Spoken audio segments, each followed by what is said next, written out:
Well, it's just yeah, it Hey, helps us. It helps us, Perry, stick under 2 minutes. I sometimes I go over, but yes, it still helps me. Instead of 6 minutes, I'm more like 3 to 4. We are live, y'all. yes, we are. What's Okay, up, I got it now. everybody? Hello. Hopping in. Let's wait. Should we wait a few to have Yeah, we only got one our person Yeah. in here now. And I just got Hello, the one person. it's Perry's mom. I just got Oh, the we got thing. two. Your mom. Oh yeah. Actually, might be my She's mom. my She's biggest watching this. fan.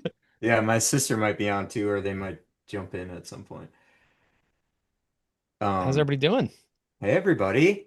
Yeah, that chat's going. Spicy Hey, Xeno Nick. episode. What up, Baby Seal? Why workshop, Mario? Yeah, Hey. Oh, we got, Mario! people are Hello. flooding in. Here we go. Matthias Marjoris or Matthias. Matthias. Hey, guys. Mario, How's it going? post more videos of your house, of your ongoing work. Thank That came out weird, Barry. I gotta please say. In the please and thank you. for Show people who us don't your know that house. Mario has the studio that he's working on. His He studio, just yeah. told somebody in the live chat to send a video of his house. Poop Fade. Hey, Follow everybody. Wired Workshop, everybody. You'll know what I'm talking about. Yes. Oh, Matthias, thank you for correcting me. I thought that was. I have a couple Matthias friends. I wanted to make sure. Thank you, Matthias Majoris. Um, should we go? Should we roll? Yeah. You ready? Yeah. Yeah. Woo! Welcome to Unearthed, an Alien Earth after show brought to you by Perfect Organism, the Alien Saga Podcast. I'm your host, Jamie Prater, and I'm joined by my co-hosts Patrick Green. Harry Chicos. Andy Geek Girl. and Holden special Woolhoy. guests. Will Holden, welcome to the show, Holden. Great to be here, Will Jamie. Holden. It's great to have you, man. We're nearly at the end of the season. I gotta say, for those of you just watching this on the live stream, Jamie and I have been doing like wall-to-wall interviews for the last few weeks, including a couple today that were very long and very interesting. And we are rolling some of those out on these after shows. So after this one, you're going to hear from, I think, 5 cast members or 4 cast members and the director of the episode, which is pretty amazing to be able to even say that. But stay tuned because there's even things we don't have time to put in these episodes. And we're going to be assembling all of these after the end of the season into one gigantic, literally like 5 hour documentary, basically, that has the full, I mean, edited, but the full basic gist of what all these people have been saying to us about how this was made. And I got to say, it's been an incredible experience. Jamie, wouldn't you agree?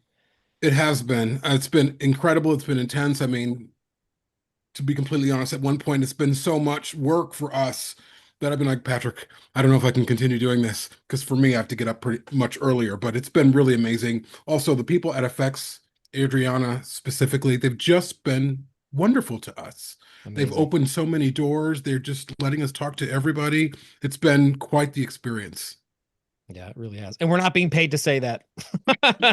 So don't think about it. No, we really just are so grateful. And lastly, just to say to a person, every single person we've talked to, and it's been like 30 people at this point, almost 30 people, have been wonderful, like thoughtful, kind, engaging. Everybody shows up on time. Everybody gives us the entire interview slot. And we're just a little podcast with a bunch of alien nerds on it. We're not the New York Times or something, but they really treat us like we are, and I think it says a lot about how much they care about this property and how much they care about you guys listening. So let's start with our summary, shall we? We shall. And while I'm doing that, can somebody throw in the chat our itinerary for the evening? Because even though I'll we've do done that. 6 of these, I can't remember the order of anything. All right. Episode 7, Emergence, begins with Smee discovering slightly in his Arthur conundrum, and he agrees to help. Wendy discovers what happened to Isaac. Wendy, Nibs, and Hermit decide to escape. Wendy lets the pneumomorph out. Please help me make that stick. Kirsch helps Smee and slightly escape with Arthur, or does he? Wendy, Nibs, and Hermit find the graves. Wendy says they're still here, and Nibs says she might not be. Arthur wakes up disoriented. He promises to help Slightly and Smee out of whatever trouble they've gotten into, and then Arthur gives birth and the chestburster escapes on the beach. Weyland-Yutani arrives on Neverland with Moro running point. The eye midge is relocated to Boy Cavalier's office. Boy Cavalier wants to move the midge to Hermit or to Dame Sylvia or to some other human. We'll see. Wendy sicks the pneumomorph on Weyland-Yutani. Weyland-Yutani walks into Kirsch's trap. Moro is taken prisoner. He says, "This isn't over." And Kirsch says, "Nothing ever is," which is one of my favorite lines of the whole season. Hermit, Wendy, and Nibs are intercepted by Prodigy security. A fight breaks out. Nibs is immobilized. And we end with, Holden, you want to tell us what song? Song for the Dead by Queens of the Stone Age, one of my favorite songs of all time. Yeah. And that brings us home. Did I get it all? Think I so. think so. Sounds great. Yeah. All right. Yeah. So let's head into just our immediate reactions. How did we feel with this episode? For me, I loved the openness of it. I loved really going into Thailand more, seeing Earth, right? And not just being localized in the lab and inside. And it was nice seeing the environment and the xenos interacting, the synthetics interacting, and then a slew of Marines and or different characters that descended basically onto this island. It was nice to just really have that expand more.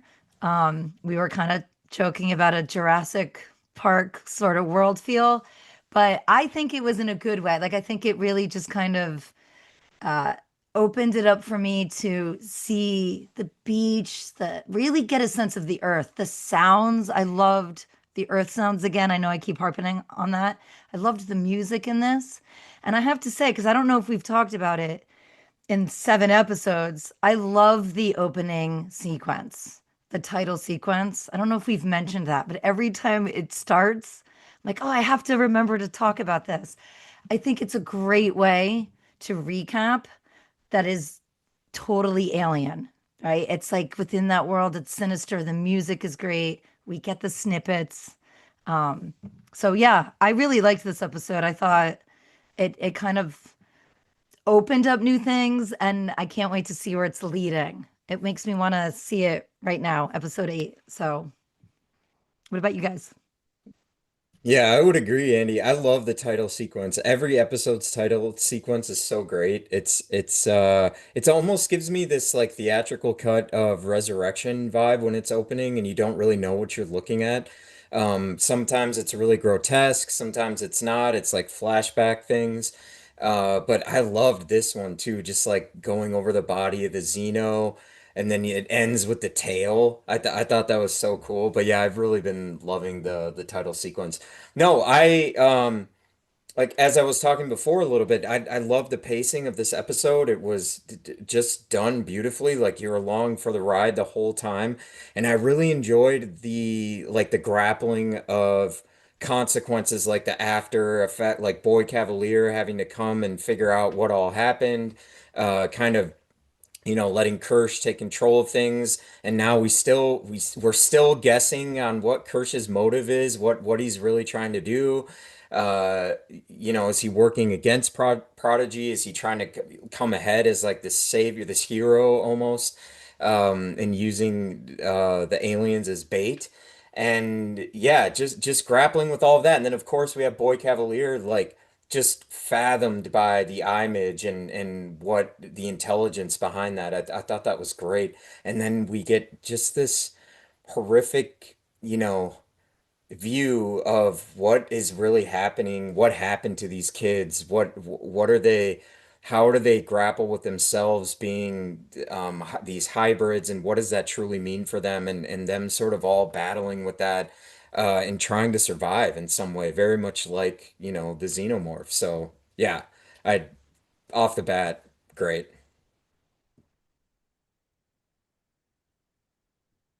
Holden. Holden,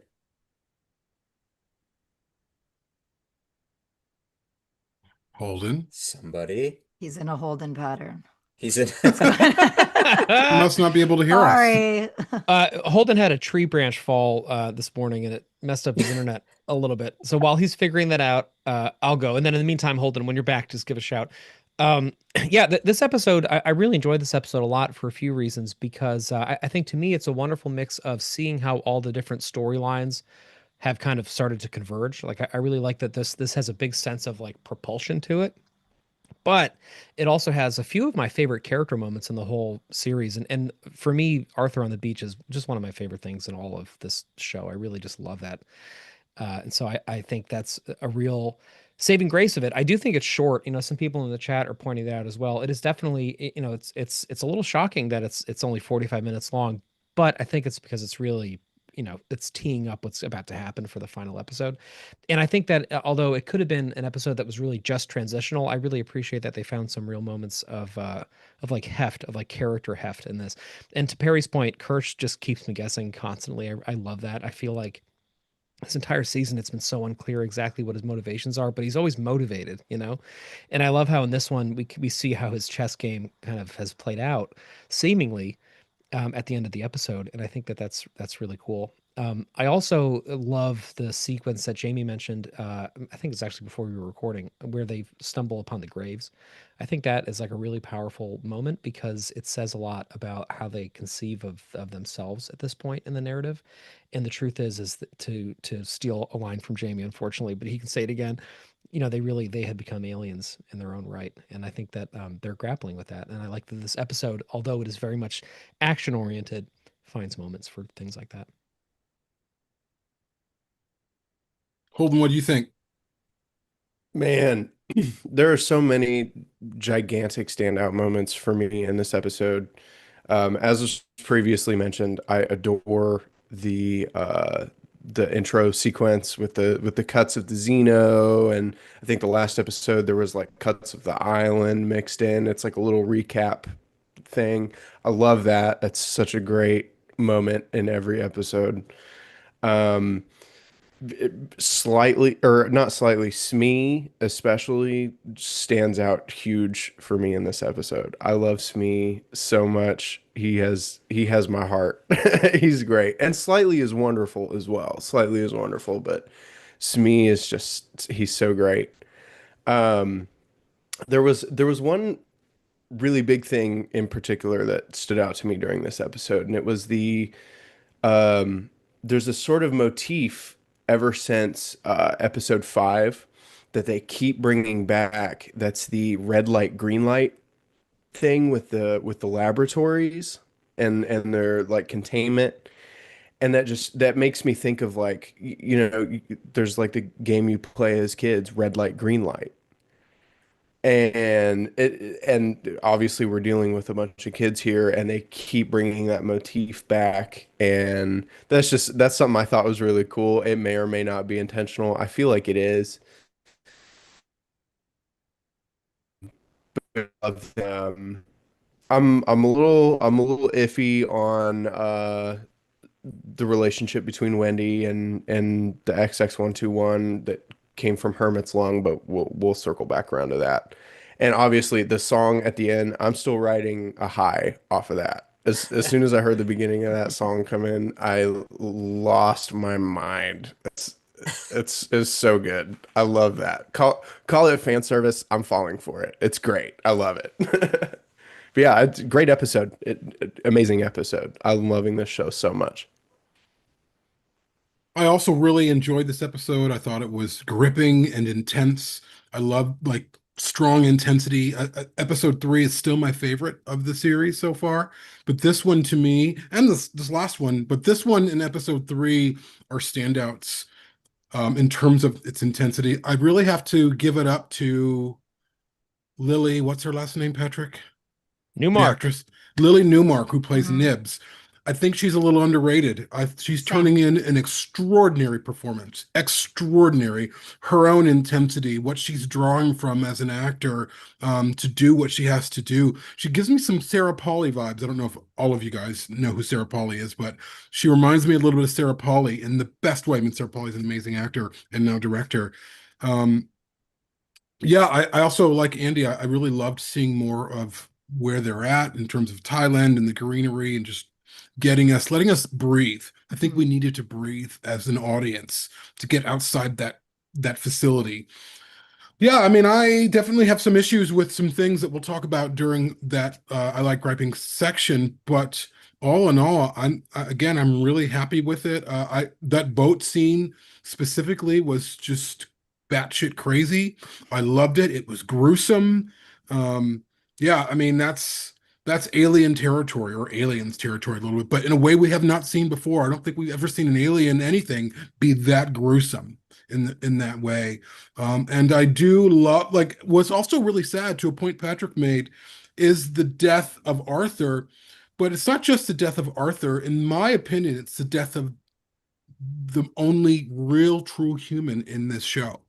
Um, and yeah, I just his death is really it resounds. I don't really have as strong as connection to him as everyone else does, but his emotional presence in the show will be missed. I think he has balanced out, maybe not even balanced out, but he's offered a balance, a counterbalance a little bit to the abject lack of sympathy, lack of empathy, cold and calculated world that he lives in. And now he's gone. And who's left embodying that are Arush and I always forget the Lost Boys' names. Smee. Smee. It's me. Smee, yes. And so we'll see where that goes. But all in all, loving it. Nice, Jamie. Yeah, it's been a really great episode and just setting us up for the finale, which I can't wait for. So let's get into our company debrief, little deep dive analysis into some deeper themes, character arcs, all that good stuff. Um, I can definitely start it off. I think it's great how we're seeing Patrick. I know you mentioned in our chat like the hubris of Boy Cavalier and just like the Prodigy company itself, right? We're really seeing that in real time, and this almost again kind of callback to Alien Resurrection a bit. Jamie, I know you're probably frowning inside, but it's very similar in the way that they assume that they have control over everything and they really don't, and they don't fully grasp the understanding of what they're truly dealing with, which I just think is a great theme or arc on its own, that sort of plays underneath everything, and so and I just was really intrigued by Boy Cavalier, him trying to understand, trying to talk to the image. That whole sequence was really great. And then you really understand how that place is a yes place, right? Like he's talking about implanting the image in a human so he can talk to it, and his right hand man, I'm blanking on his Adam character's Adam Hines. name. Mines. Adam Hines is like, yep. Let's do it. I'll make a list. I was like, oh my God. Nobody is safe on this island, you know? And so that is something that I think rings true to everyone, and it's scary to see the kids starting to realize that too, fully. And yeah, I just again I'm so intrigued by Kirsch and his motives. I'm still guessing like what he's trying to do, and I'm just loving how he is playing chess with everything. You could complain about like the lack of visibility all around with the cameras all around and the things like that we know about. But I think it works really well for a television show and just them moving the story along. Because again, going back to that hubris, that assumption that they have everything under control, they're like definitely missing things, and it's just showing these holes, right, of their intelligence in certain ways, and so obviously it's gonna crumble at some point, but I think we're really starting to see some horror elements to this story a little bit, and so yeah, would just love to hear you guys build upon that, but that's really what's intrigued me in this episode specifically, but I'm excited for the finale and of course what Holly cooks up for season two. Yeah, I'm really struck by in this episode, especially with the two boys, Smee and Slightly. There's this need for connection that they have that is counterbalanced by the just utter coldness of everyone else on the island. So Arthur was that tether to humanity that they had, and each other. I love their relationship, these two boys, that they need each other. And Smee agreeing to do something he knows is wrong. He doesn't really believe that Arthur's going to be okay. He kind of convinces himself that he is, just so that he can have that connection, that friendship, that some kind of tether to who he was. There's a line in here where I forgot who asked Kirsch, maybe it's Wendy, like what happened to Isaac? And he says science. And it's just brutal in its coldness and aloofness. And I love science. I'm a science teacher, and sometimes it is. Sometimes we forget humanity in this pursuit of scientific advancement, convincing ourselves it's for the betterment of humanity. And oftentimes, not always, I love science, but sometimes to our detriment. And so I loved that relationship. I thought, like, I think Patrick, you were saying, or no, Jamie, Lily Newmark is like, she was the scariest thing to me in the best possible way. I'm terrified of her. Like, she's scarier than the Xeno to me, and I don't know what that says about the Xeno, but that scene on the boat, there's no when that Marine like threw her strawberry doll in the water, like again, that was her connection, right? That's her tether, and he just tossed it aside and she snapped. And I thought that was really interesting. So I really am loving the children in this. I know some people have an issue with it, but I think to me, that's where you see humanity at its best and most pure. And it's such a great counterpoint to all the horrible adults and synths and other humans that are just so cold. And because we lost Arthur, we really just have these kids now.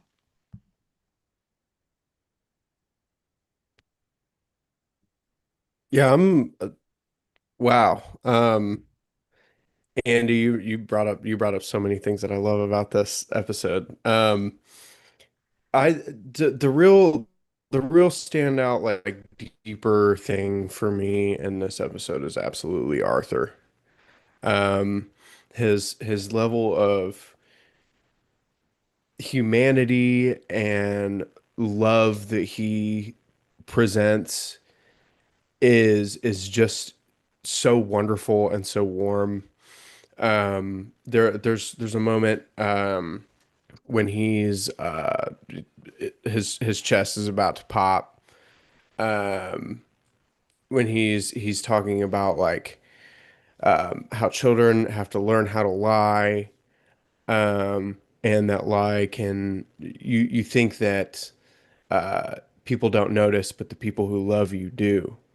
And he's obviously talking about himself, much like in the last episode, when he is pleading with Slightly to open the door, and he says, "I have a family too." He's talking about them. He's talking about the kids. He loves these kids so much. They obviously, him and Dame Sylvia have some issue. I think he says he has a low sperm count or something. They have some issue having children together. So that sort of, like, father paternal surrogacy, like, really speaks to me as someone with, like, a stepchild who I adore with my whole heart. Like, it's a very interesting dynamic, and not something you see in TV a lot. Not something you would expect in Alien, really. With all of the complex themes that Alien has going for it throughout all the films, like, that that mother daughter father son, whatever thing was explored a little bit in Alien with Ripley, but that was sort of cut out into the special edition. But I really love that. That really spoke to me and really resonated with me. I think Arthur is one of my favorite characters of the entire show. It's just absolutely lovely. Something that I really love about this episode is it gives us the beginning of real payoff for something that I think is supposed to have been kind of frustrating us for the rest of the season. I think for those of us who kind of have a little more faith in where the show is headed, I think it's been the right kind of tension. And I think for people who were kind of turned off by the concept, it's been the wrong kind of tension. But the tension that I'm talking about is to something Perry was mentioning, the hubris of this company and the self mythologizing that it enshrouds itself with. Like this whole time, Boy Cavalier has just been building this mythology for himself with these overwrought Peter Pan associations and showing us these clips from the film and being all like, oh, this is destiny. You're so special. Do you know the moon landing? Like he's been doing this whole thing that CEOs of major tech companies very frequently do, which is they build a myth for themselves, right? And the problem with that is the more you mythologize, the less honest you become. And what we're seeing is a company that has become increasingly dishonest, even within itself, at this point, where they're willing to sacrifice their own employees just to have an interesting conversation, and where that's deemed like okay, which is wild to think about. But more than that, it does another thing, which is that it values loyalty above all else. And what we are seeing now at this point, especially after Arthur's death, is we are seeing the all that remains are the loyalists, right? The only people left are the people who were there from the very beginning, who will go down with the ship, essentially. And that is, I think, a really telling parable for what happens to a lot of companies in the real world that we see in a lot of political movements and a lot of things that we witness in our own lives, where when you become so consumed in your own mythos and you become so obsessed with cultivating loyalty, you start becoming less honest and less open and less transparent and less successful ultimately, because those things always collapse. And I think, to me, Prodigy is this beautiful case study in that, where we have this company that we also are kind of seduced by in the beginning of the show. I mean, I think everybody, when they're watching the pilot, even if they don't love the premise or whatever, they're kind of like, ooh, like, what is this new technology that everybody's like all, woo woo about? It's so exciting. And there's flashing lights and all these things that are, it looks so interesting and wonderful, but it's not. I mean, it's capitalism. Like, look, when Isaac dies, the first thing Boy Cavalier talks about is there goes another $6 billion. Like that's all they care about. In the last episode, he says, oh, honey, you're a floor model. To me, this is what this is all about. It's like what this has actually been about is capitalism and what it does to people, and what technology enables capitalism to get away with, and what myth building enables both of those things to do. So to me, I think that's just a really interesting point in this episode. And I love the last thing I'll say is my favorite thing about this episode, and maybe another episode to come, is, don't yell at me about that, is that we are seeing honesty erupt out of these children. And when we talked to Sydney Chandler at Comic-Con and we asked her what adjectives she described children with, remember she said loyal, or she said brave, Honest. honest, curious, but the one that she ended with was honest. And that has stuck with me this whole time. There's a reason she told us that, and she made a point to stop and then say honest, because to me, that's actually the defining characteristic of these kids. And you see it even in this episode in a very literal way when Smee and Slightly can't lie to save their shit. Like they're so bad at it. And then Arthur tells them in a very loving and beautiful fatherly way, like, you're not good at lying yet. Like, it's okay. Let's be honest with each other, right? Because Arthur's like the one guy in this company who's still there, or at least was still there, who wasn't just lying all the time. And I think what's great is that now that we're seeing these lost boys come into their own and gain a little bit of agency for the first time, trying to escape, etc., we're seeing them tear down this dumb myth building with the Peter Pan stuff. And we're seeing them actually reclaim some of their identities. We have Nibs saying, oh, my name was Rose, right? We have these moments where they're saying like, oh, I'm not this fucking floor model anymore. I'm more than that. And you know what? If I'm more than that, then maybe they're less than they say they are. And that is a very powerful thing. That it's funny. This whole time, Boy Cavalier has been obsessed with this idea that kids' imagination is what sets them apart. It's kids' honesty that sets them apart. They see through the bullshit. And I love that the show does justice to that. Amen to that. And piggybacking off what you said, Patrick, I find that for me, the theme of this episode and what's unfolding are consequences. We are seeing consequences of the lack of empathy. These kids are discovering who they are. But again, everything is a consequence. We're seeing we're seeing in some ways like how James Cameron sets up like the series of events to unfold in Aliens and in his earlier films. This is similar where we're seeing this happen and then this happened and then the consequence of that happened. And no one more than Boy Cavalier is seeing the consequences of his action. But he's also being shielded in the beginning by Kirsch from some of those consequences. Like, oh no, everything's fine, it's all good. There's nothing to worry about. But you can tell that when he's faced with those consequences, he doesn't really know what to do. He's kind of perplexed by them, which I think is interesting. Um, which I think, how do I say this? Gods do that. He's not a god, obviously, but he thinks he's a god. This fallible God is faced with fallibility, and he's looking at it like, what? I don't. And he'll go on to the next thing. And what I do find interesting, one thing that was fascinating to me, that I love about this episode, is when him and the image in the sheep face off. And what's happening there is we are seeing a reflection. He's seeing a reflection of himself. Both people are asking, and I mentioned this earlier, who are you?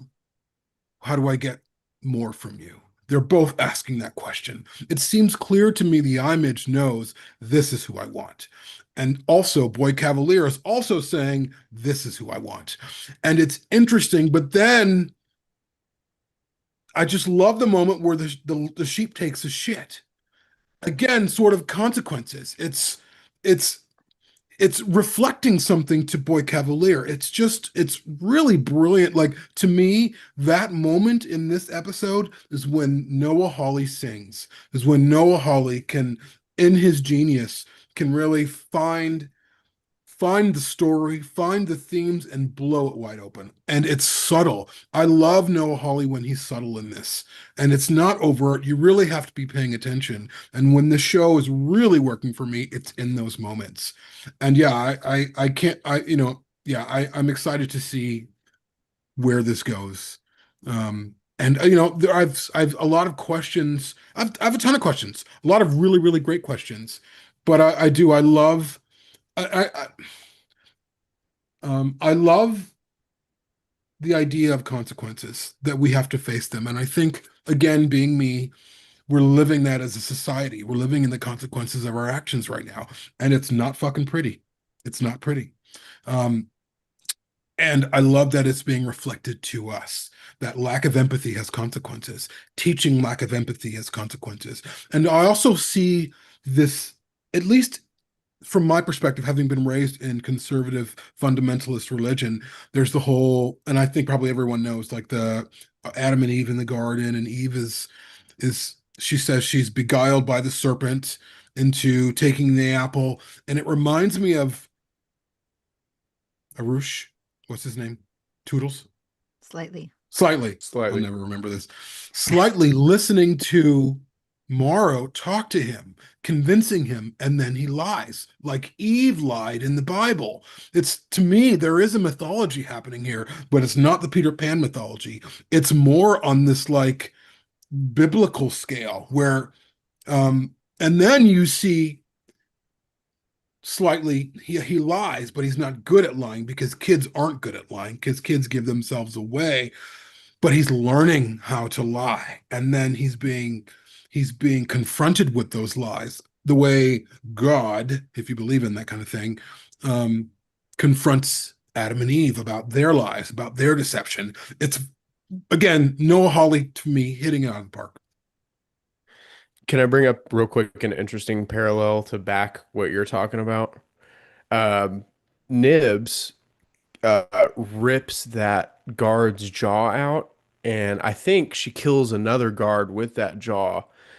Samson from the Bible famously kills an army of soldiers with the jawbone of a lion, which that immediately jumped out to me. I was like, that's pretty cool. But yeah, that sort of leans into that biblical motif that you're talking about. Yeah, That's a it's really deep cut reference. I love that. Yeah. I'll also So, add too, oh, like Jamie, to your point, Holly's really giving us a mirror, right? And looking at society. And I really love when Morrow um gives oh my God, you're making me blank on his name now. Slightly. Slightly. Oh my goodness. I Jamie. think, but part of what's happening my is fault. all of them have like so many names. I think Yes. actually it's kind of a good thing that you guys are forgetting their names by this point because they're being referred to by more than one thing because their identities. The thing is like those names are kind of like becoming dead names in a way because those are the names that they were forced into, Right. and now we're no longer thinking of them like that. Like it's a struggle for me to think of Isaac as Toodles at this point, you know?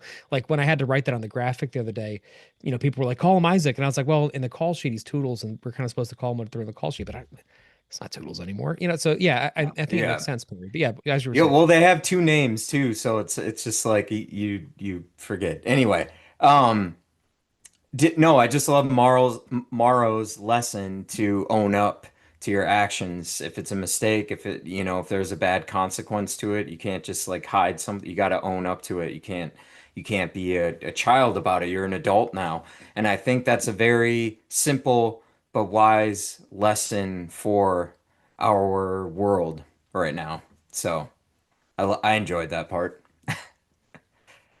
So I guess we'll move on to our fourth segment, which is I like griping, and this is a place and a time for us to talk about things that aren't working for us. So who wants to start off? I can go ahead and start. Um, I feel like we all might have the same couple of things to talk about, maybe. Um, the only place where this episode didn't land for me is the Wendy's communication with the xenomorph with the XX121. Um, man, I've said a few times now, like I'm gonna be upset if it comes down to like her having like some type of like logical communication with this creature. And it's looking like that might be what's going on. Um, I'm honestly not crazy about that.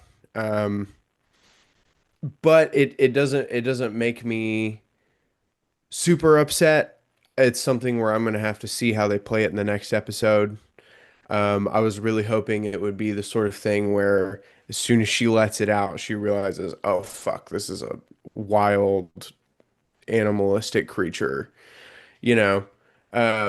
But and when I think about the more that I think about that notion though, like I've always said that I am not crazy about the way James Cameron took the Xenos around to be sort of like bug-like, animal-like, versus what the original Big Chap was like, where we don't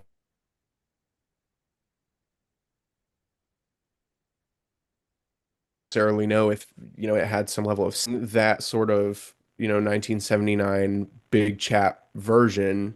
If I really think about it, like maybe that thing could be capable of some sort of intelligent communication, and maybe a droid could, by a process of elimination, like logic, reasoning, could be able to figure out some way of communicating with it. I don't know. I'm gonna have to see how it's played. It's really something that I'm wrestling with a little bit right now, but I'm open to seeing how that pans out for sure. I'll hop on this real quick. Yes, that was probably the one thing that's been taking me out of this a little bit. I have some reservations around the communication with the XX121 and Wendy's ability to seem to like give it commands. I think is very like Jurassic World, Velociraptor type thing, which I'm not really enjoying, just because of all the lore that we do have about the alien from the original films, and just knowing that it is the perfect organism, and that is why Ash revered it so much, and giving it that element, I think gives it a weakness, which I don't really enjoy. Um, but after thinking on it for the past hour, I'm really maybe hoping that Holly does surprise us in the way that maybe the Xeno is using Wendy to survive, It's like, okay, if I follow her, I will get to eat or do my animalistic instinct of just massacring people, which it seems to enjoy. Um, and so I'm maybe hoping that there's a twist like that we see in an upcoming season or maybe the next episode. I don't know. But it just gives it this weakness, and it doesn't seem like the perfect organism to me anymore in the show. And we all know Hawley is like doing his own thing. He said that. He's not really following the originality of the all the other films in that way. But it's just a very tight line to walk with that creature because we love it for those many reasons. And so that's just like a little disappointing to me. And I hope there's like a really good reason or a really good payoff for what's gonna happen because of that. And so I'm positively thinking about it. But it definitely is it's yeah, it weakens it. Um, for sure in that way. That was really my biggest gripe. I know a lot of people are like complaining about like the lack of intelligence around, we talk about them watching their surveillance on everybody and things like that. I think they could have been a little bit more careful around like sneaking out of the facility with Arthur and things like that. But it worked, but I could see it working because they're kids for like a TV story in that way and just like they're sneaking out of their rooms at night or something like that. So I found some like humor behind that a little bit.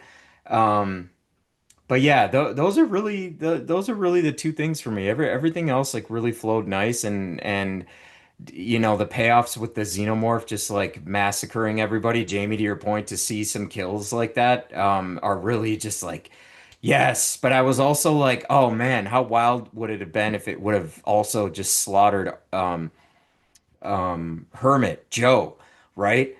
Like, and Wendy to have this like, oh my God, what did I do? Right? To hold into your point. Like, why did I let this thing out? Like, that would have been a cool moment. And then she has to grapple with that aspect of it. I think could have been cool, but who knows? We'll see, right?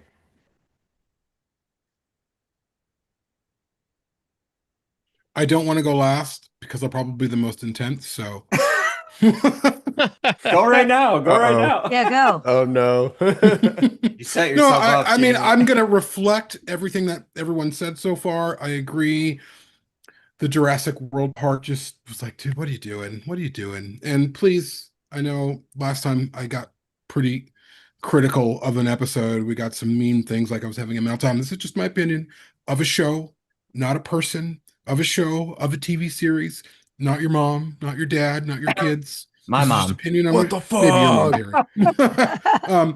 But yeah, I really, really, really had a hard time with that. Again, here's the danger. This is the danger of commentary before a show, where they talked about remystifying the alien when in fact they are doing the exact opposite with this thing. When in fact they've dumbed it down even more.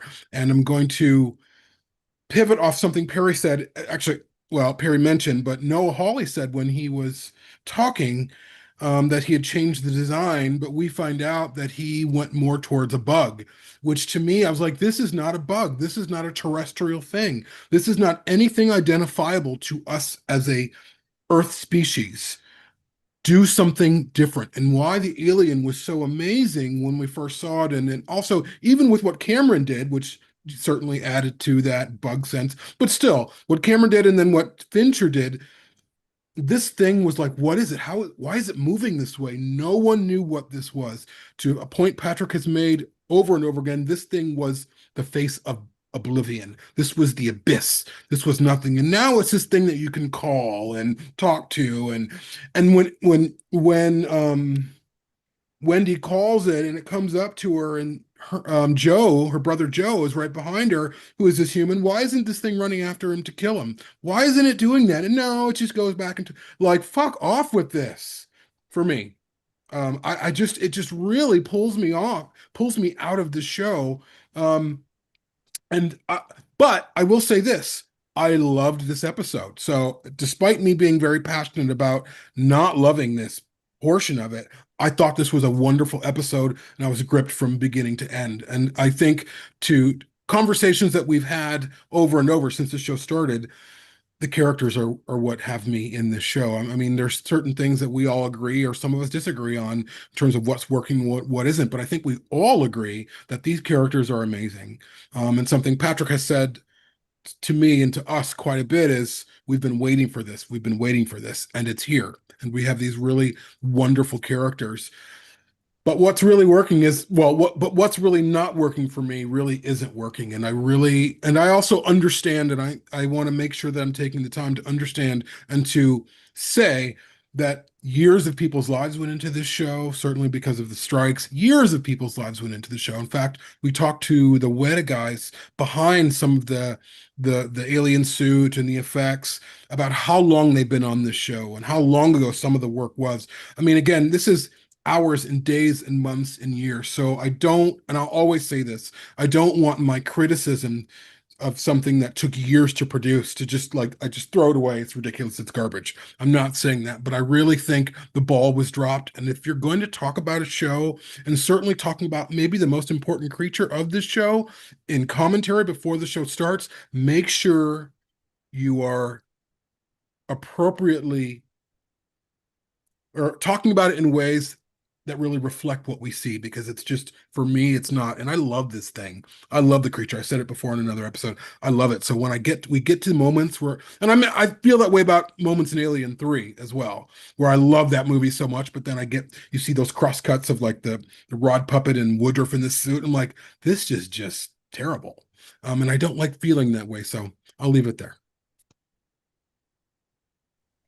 I mean, I agree. I don't know if there's any additional gripes I can say. The only thing maybe, and it's not always, there's just little moments.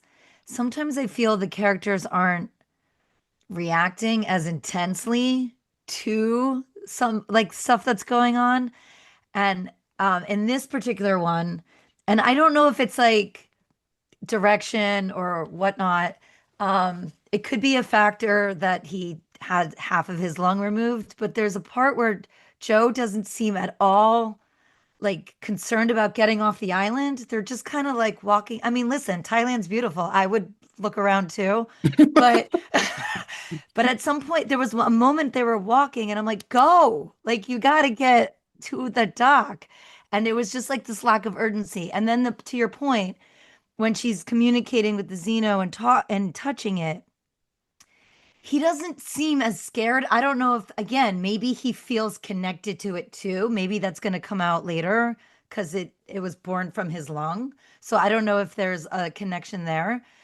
But he's looking at Wendy more than he's looking at this thing. And for me, if I'm standing in front of the Xeno, my eyes are not, I'm like frozen in terror and I'm staring at this thing.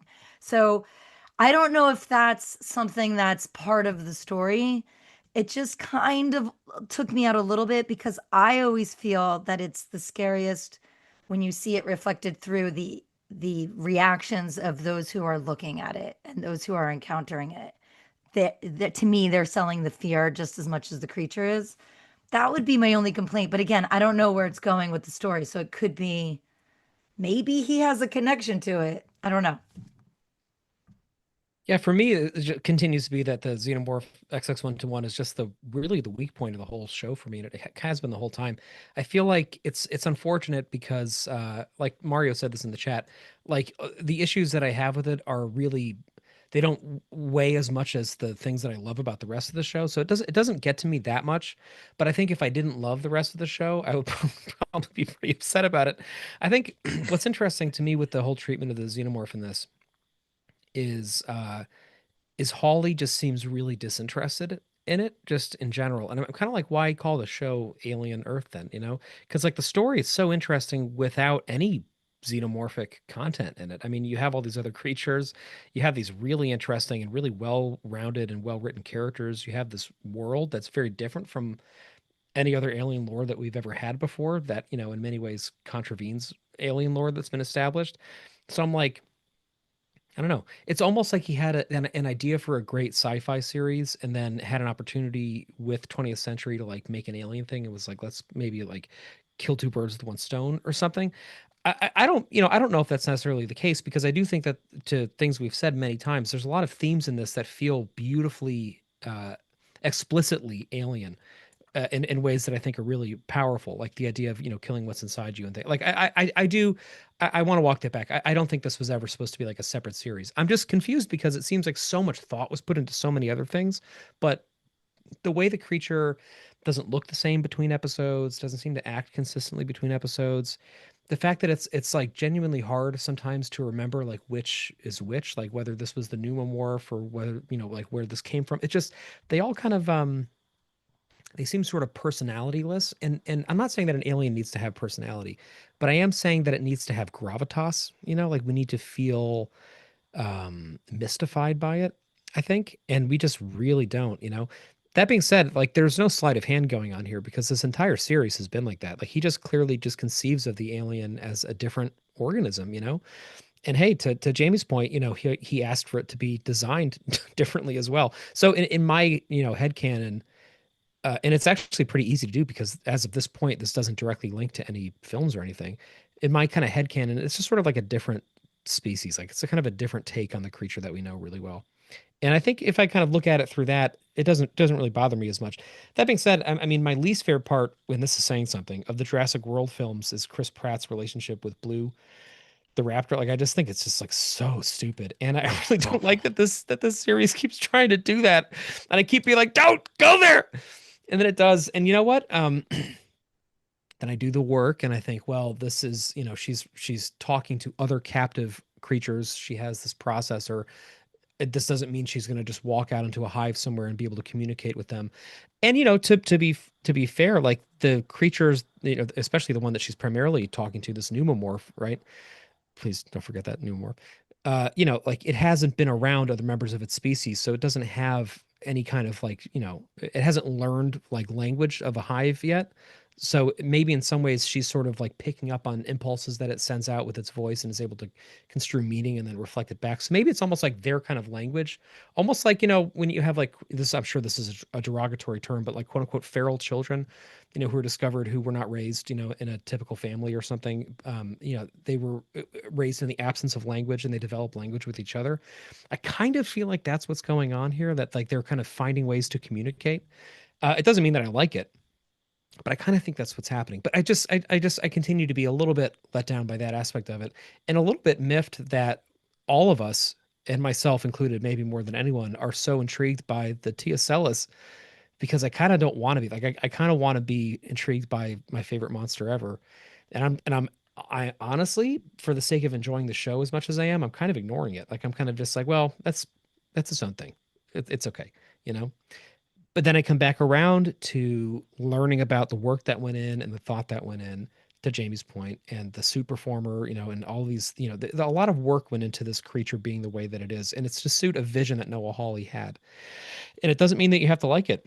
You know, it doesn't mean that any of us do. It doesn't mean that it's going to be universally beloved. It's just Noah Hawley's take on this creature and on this mythology. And this, for me, continues to be the one aspect of the show that I just like. It just personally isn't resonating with me. But to Mario's point in the chat, the other things, especially the characters, are to me so rich and so layered and so interesting. And I think about them still like so much, that I just kind of don't care. Like I'm just like I'm still sort of astonished that we have a show that gave us this many indelible characters at once, like this many really really interesting characters to talk about. I mean, the landscape of Alien will never be the same. Like it will never be the same. We have, for one thing, we have like twice as many characters now. But for another thing, like a lot of those characters are so well acted and written and portrayed that they will live in art and they will live in expanded universe stuff and they will live in our hearts long after this season of this show is done. So to me, that's what brings me back. But I agree. I think the Alien is really a missed opportunity with this show, unfortunately. To that end, we got to move on to lore and world building. And I kind of feel like we've covered that somewhat with our extended Alien stuff. So unless anybody has anything else to add to that, maybe we can kind of move towards wrapping. I will No, say go real ahead. quick. Oh, sorry. No, go I ahead. will say real quick, the one one major difference that stood out to me in this episode from what we've seen before is the sounds that Arthur was making while he was face hugged. And sort of that like the vocalizations that he did, as well as like the very like raspy, like boily thing, slightly trying to put the straw underneath the face hugger, and the way it reacted to that, I thought was really interesting. That's just something new that this show sort of introduced to that dynamic of face hugger to incubee, I guess. I thought that was cool. That was cool, and I love how when Arthur's trying to put, or not when Slightly is trying to, who I guess is also Arthur, or Arouge rather, is trying to put the is trying to give Arthur. Everybody has an A name. When Slightly is trying to give Arthur water, and the face hugger like recoils and like kind of like snaps at it. That was really cool. We Yeah, haven't that seen was that Yeah. cool. before. Yeah, to your point, Yeah. I actually I was struck this time watching it at how well done the face hug stuff is. Like I got a real sense of suffocation from that. It really was a sense of like there's nothing you can do. And watching, I think part of it is because we're watching it through the eyes of a child. You know, we're watching it through Slightly, who's really grappling with it.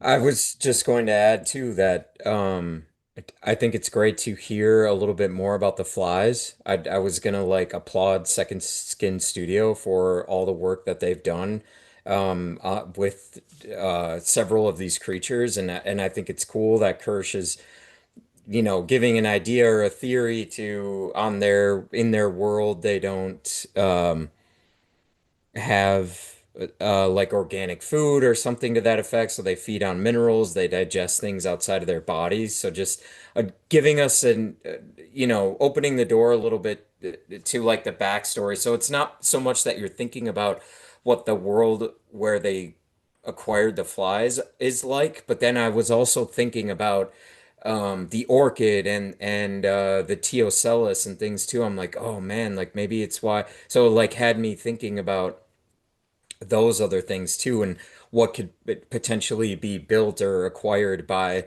Weyland-Yutani in years to come from these other places and things like that. Just like building these characters of these all these specific organisms, which I thought was great. And then obviously the Teocellus, we're learning more about how it can communicate, how it's thinking, how it's sort of like concocting this plan all together. And I mean, to your guys' point, maybe it is Boy Cavalier that it actually ultimately wants, and it's always searching for like the most intelligent uh, host to be a part of, when it can't or whatever is available to it.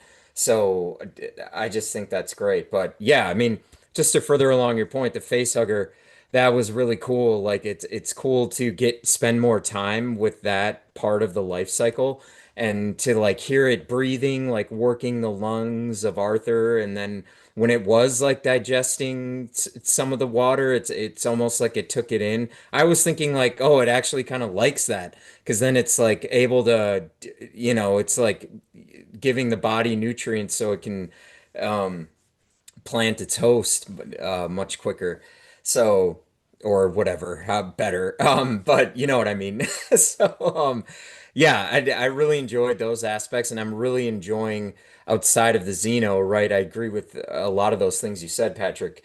Uh, but just like I'm very much intrigued by the Teocellus, the fly, the orchid, which we I don't even know if we'll get to see what that thing does by the end of the season. But I'm just like I can't wait for that. Like whenever they're on screen, I'm yeah, you're just kind of locked in and trying to figure out what they're thinking about, which is just so cool. I think the only thing that I would add is it's going to be interesting to see where they take this, if this is going to be an anthology show. So the next season is a new set of characters in a new world. I was thinking about that as episode 7 wrapped. Like, where would we go from here? Do the aliens infect Earth or invade Earth? I don't, that's a little bit cliche. Where does this go? Where do these characters go? What do these characters become? Um, but that's going to be a discussion we'll probably have at the end of episode 8 in terms of what the future might bring. Um, but it's been really, really gripping for sure. I mean, despite some of my issues here and there, and we were talking earlier today, there was this kind of roller coaster of a ride so far for everyone, where one week it's like, oh, it's great. Yep, next week, like, oh, I don't know. Next week, great. And then, everyone from fandom, it's just been this mini movie every week. And it's been a fascinating ride because we've never experienced this as a fandom before, where we get essentially a new Alien film every week and different reactions every week and different things that we like or don't like every week. But I definitely feel like we are in the territory that James Cameron set up in terms of character. Again, I'm loving what these characters are and what they're becoming, and then stepping into themselves in ways that they hadn't before episode 7, realizing, hey, we're much more capable than we've been led to believe. And you can see it in their eyes. You can see it in how in Nibs, you can see it in her, like she was kind of like, fuck you, and it was literal. And I loved that. I not to necessarily love the killing, but I loved that she stepped into her own power. Like she'd been talked to like a little baby, like a baby girl, like a little girl. And then this episode, she was like, no, this is not going to happen anymore. And I thought it was brilliant. So bring it on. Um, I would just like to say real quick that I have been having a fantastic time with this show. I've been having a fantastic time with all of you and all of our listeners and all of our fans and alien fans everywhere, like in our subreddit and in our comment sections. Like, this has been such a great time for us as alien fans, I think. And it's just been wonderful. I've had such a great time, and I hope that you all have as well. No matter how, we all feel about the show, I think there have been great discussions being had everywhere, and lots of just great interactions that everyone is having with each other. And I think that's great. That's part of the main reason why I'm here to begin with. So I've been having a great time. I hope everyone else is too. Love you all. Oh, thanks, Amen. Holden. Thank Well you. said. When this was first announced, I remember instantly I was like, oh, it's going to be divisive. Like I remember I for 5 years have been saying, like, I just know I know Noah Hawley well enough, and I know this fandom well enough to know to know that it's going to be an interesting experience. Uh, and it has been, and I think it's been a learning experience for a lot of us. To Jamie's point, we've never had this before, and it's evident because we're pretty bad at it. I feel like we're constantly like getting very emotional and having those arguments. Well, and I just think it's it's something that we're never gonna have again. Like we're never gonna have the first time we ever had an alien show ever again. You know, and that in itself has been such a wonderful treat. I think just not knowing what's coming and getting to share it all together, to Holden's point, has really been a gift. And I do agree. Like I know the show has been difficult for some people, and I know for some people it's their favorite thing since Alien. And I think I hope that we can find common ground and that we can kind of celebrate each other's differences and try to have a more holistic view of the show that takes into account the way that everyone feels, and feel a little less precious about the way that we personally do. And I'm speaking very much for myself with that too. I think it's a healthy thing to do to cultivate curiosity. So with that, we have one episode to go, and we'll see you next week. Thank you, everybody. We got 40. Yes. We've been getting more people as we've been going. We got 40 people in the live chat right No, we now. had actually Yeah. 44. So we've never had that Ooh. many. That was the height Nice. of tonight. So Nice. this has been the most populated chat since we started this show. Thank you, everyone, for being Thank in the chat. you. For Thanks, Love you guys. everyone. Get to Thank more you, comments. Seriously, we everyone. love you guys. Thank you. Next week's going to be a really big episode in terms of the entire crew of Perfect Organism on this show. So strap in. It'll probably be a good hour and a half, I'm thinking. So see how that goes. Yeah, and Brett, just stay tuned because you are about to hear interviews with, drumroll, Samuel Blanken, Alex Lothar, Lily Newmark, Jonathan Ajayi, Adash Gaurav, and Dana Gonzalez, the director of many episodes, as well as the director of photography, as well as executive producer. So if you want to hear interviews with them, stay tuned and you'll hear them now. Thank you, everybody. Thank Thanks, you. everyone. Thanks, Thank you. everyone. Hang on.